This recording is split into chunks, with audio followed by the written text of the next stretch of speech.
ഇതാണ് ആമയുടെ ടെമ്പിൾ. നാഗരാജ ക്ഷേത്രമാണ്. പരശുരാമൻ പ്രതിഷ്ഠിച്ചതാണ്. ഈ ക്ഷേത്രത്തിൻ്റെ പിറകുവശം കായലാണ്. കായലിൻ്റെ ചെറുതാളങ്ങളിൽ ശ്വാസവായു കാണുന്ന ക്ഷേത്രത്തിന് ചരിത്രമുറങ്ങുന്ന കഥകളുണ്ട്. ഭൂമിയിൽ ലവണത്തിൻ്റെ അംശം കൂടുതലായ സാഹചര്യത്തിൽ മനുഷ്യന് ജീവിക്കാൻ വയ്യാത്ത ഒരു സാഹചര്യമുണ്ടായി.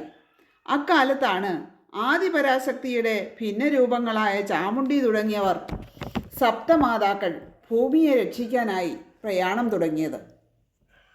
പരശുരാമൻ കേരളക്കരയിലൂടെ യാത്ര ചെയ്യവേ വേമ്പനാട്ടു കായലിൻ്റെ തീരത്ത് ആമേട എന്ന സ്ഥലത്ത് എത്തിച്ചേർന്നു. കായലിലൊരു പ്രകാശം കണ്ട അദ്ദേഹം കായലിലേക്ക് ഇറങ്ങിച്ചെന്നു. കായൽ വഴി മാറിയതോടുകൂടി ആമകൾക്ക് പിന്നീട് സഞ്ചരിക്കാൻ പറ്റിയില്ല. ലവണത്തിൽ നിന്ന് ഭൂമിയെ രക്ഷിക്കാനായി വന്ന സപ്തമാതാക്കളാണ് ഇവരെന്ന് മനസ്സിലാക്കിയ പരശുരാമൻ അവരെ കായൽ തീരത്ത് പ്രതിഷ്ഠിച്ചു. ഇതാണ് ആമയുടെ ക്ഷേത്രത്തിൻ്റെ ഐതിഹ്യം.